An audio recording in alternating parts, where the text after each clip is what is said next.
You know, when Michelle Yu comes to the set, we get celebrities. We get New York Rangers. We get Mika Zibanejad. Hi, Mika. how are you? How are you Center for guys? the Rangers. Thank you so much for coming by. From what Michelle has told me, big tennis guy? Big tennis guy. Really excited to be here. Been here, I think, 2 or 3 times this tournament already, so I'm excited for tonight's matches. Oh, so you're a real tennis guy. Oh yeah. Yeah. I started playing tennis since from the age of 4 actually. Played up until the age of 15, and then obviously hockey took over, and happy about that. But I'm a big tennis guy. Follow all the Grand Slams, even the ATP tournaments as well, and it's fun to be here. Well, Mika, seeing you here, what I want to know is obviously you play at the Garden, and that atmosphere is unbelievable. And when you come to a U.S. Open, setting, and you come as a fan, how does the atmosphere compare to when you're at the Garden? I think you can compare it to almost regular season playoffs. I've been here during the early rounds, and you know that the atmosphere is great, obviously, but you know it gets more intense further you come in through the tournament, and games like this tonight, the quarterfinals, and I'm planning to go to finals as well. I can only believe it's a even bigger notch and another notch for that. So it's fun to see. What do you like about the U.S. Open? I think the availability to see so many matches if you go around the ground here, and it being in New York makes it so much easier for me to see. This is the only Grand Slam I've seen live, and it's cool to see them so closely. When you watch TV and everything, it's obviously a lot different, but I think, like you said, the atmosphere, just to see the players' reactions more live, and you might miss something on TV, and you get to follow their game and everything. I think that's what's the most exciting about it. It's refreshing to have an athlete on the couch that really, really follows the game. If you're watching the ATP and the WTA and all the slams, I mean, it's kind of nice because we have a lot of different celebrities that come through and they sit down, Michelle, but a lot of times they say they follow tennis, but they really don't. Since you are a fan, I imagine this Monfils-Berrettini match is something that excites you. Which other athletes have you been following? Whose game do you really like? I mean, as far as I think this is the most common answer for like tennis-wise, but Roger is obviously the big idol. Not just the way he handles himself on the court, but off the court as well.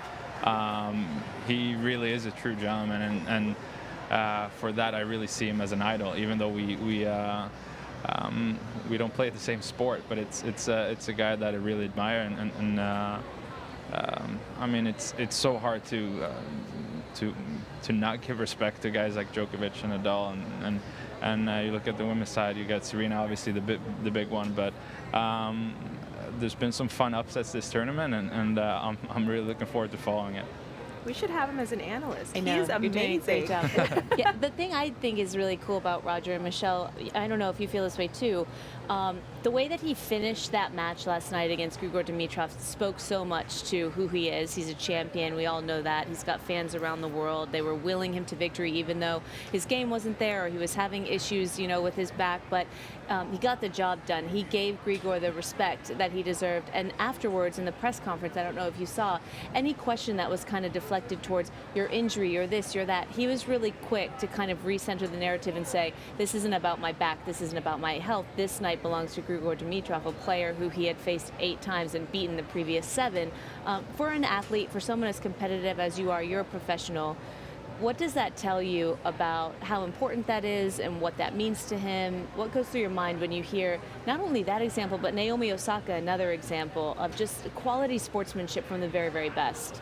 Yeah, and I mean, you look at the last year's final when Osaka was apologizing for winning. It's obviously it's no one's really home court when it comes to this. Obviously, the fans have their favorites and everything, but I think it goes beyond just for example, the excuses. Like Roger could easily blame it on that, even though, from my side of it, he has plenty of opportunities in the third and fourth set to do anything about the game. But it's one match, and anything can happen. You got to be able to pay the respect that they deserve. I think Dimitrov played very well and really stuck around, and obviously things happen and whatnot. But I think again, it's if you look at Federer and what the comments are last night, that's the type of gentleman and that's the type of professional he is. So it means a lot, and I think that's the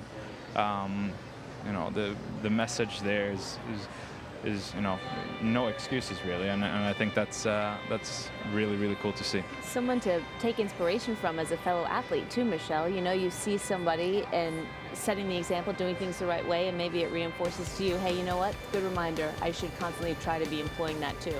Well, I think it's interesting you bring that up about his sportsmanship, as we see a tweet, someone saying that Federer is a legend and that he's the best not only for his game, but his tenacity, sportsmanship, demeanor, and humbleness. That's why there's a lot of talk about why Novak Djokovic is not really fan-friendly, because a lot of people are either a Federer fan or a Nadal fan, but Djokovic is up there, one of the big three, has won as much as them, but he really doesn't have as many fans as them. Do you feel that that's because he shows a side on the court that is not as graceful and is not as sportsmanship-like as a Rafa and a Fed? I mean, it's funny that you bring this up, because I had a conversation with my friend who's a big Djoko fan, and I think, I mean, everything that's been said, obviously, I think you always have to respect him for his talent and his results. At the same time, I don't feel the same energy from him when he speaks after matches and between the tournaments and everything. I just don't feel it. It's everyone's not like that.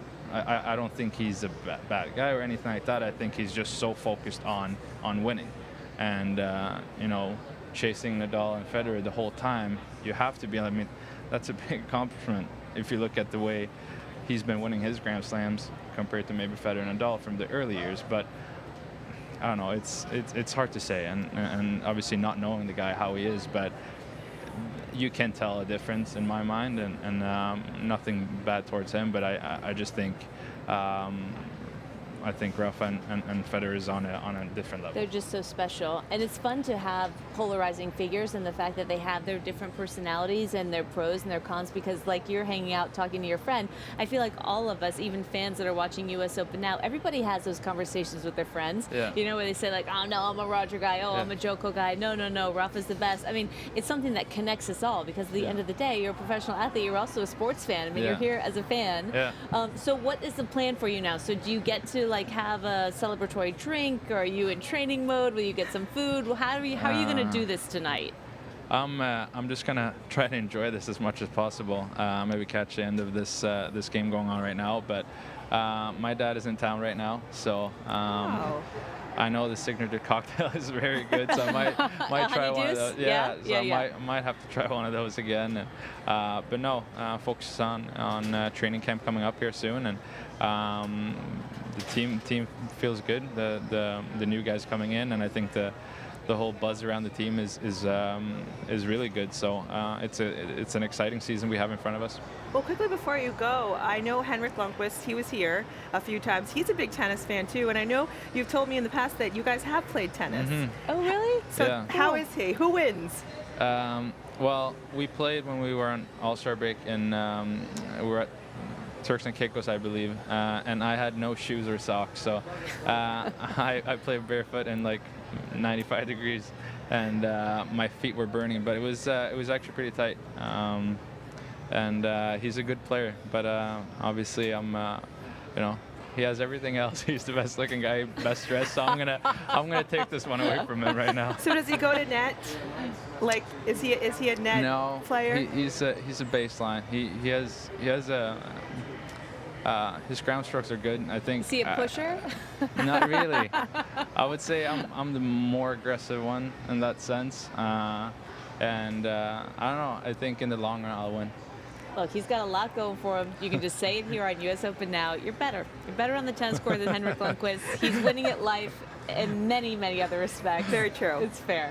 Yes. Well, another question I had for you, I was curious, being that you're on a team with a team aspect. Being a team athlete and seeing how these athletes out here are a single athlete, how does that mentality as a professional athlete change? I think first of all, you can't forget that they have a whole team around them, around the players, and I think you can rely on your teammates a lot more. Obviously, your mistakes can easily be backed up if anything happens. Obviously, you have your teammates on the ice, you have the goalie. But I think it becomes a more mental thing as far as a single athlete, just because that a bad game or a bad set can't really affect you in that way. And I think that's you see the top players really have the mental strength of it, and they're so focused. I mean, you can see Federer or Djoko or Rafa lose a set really bad, but then come back and win 6-0. And I think that just kind of put the bad thing behind you and put the game or the set behind you and look forward to the next one. I think that's a little bit quicker. For us, it's more of a game, the whole game, and maybe a couple games or a couple weeks, where you kind of have to look forward to the next game all the time, and it's so tight in between games. But I think it's one match. It's win or lose, so you have to be able to real quickly forget about it, or even when things are going for you, to kind of push on that momentum. And I think it's fun to see. There are comparables, but I think it's the shorter amount of time in tennis rather than hockey. Are you a Diego Schwartzman guy? Do you think he could give Rafa any kind of challenge? Have you seen him play? I really hope so, for the sake that I'm here and watching. But I really like this game against Zverev. Obviously, Zverev had a lot of double faults, but I like this style. I think they can match. I think it goes to 4 or 5 sets. I don't think he's going to be able to keep up with Rafa. But if he gets off to a good start, I think things can be shaken up a little bit. Well, do you think the big three, let's talk about the big three here.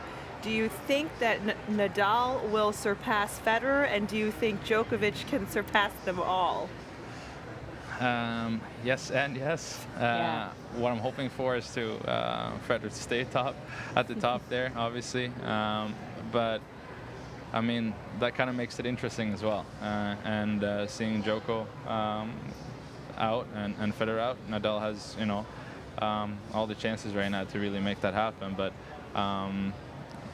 I really try to enjoy, since Federer is out, just try to enjoy the tennis and hoping for a really good match. Thanks for being with us. This was great. Yes. Thanks for having me. And best of luck in training and then also throughout the next season. Thank you so much. Yeah, absolutely. By the way, get a Honeydew's frozen one. They have a new kind. Yeah, and be careful, Mika. They're very, very Always. strong. Always careful.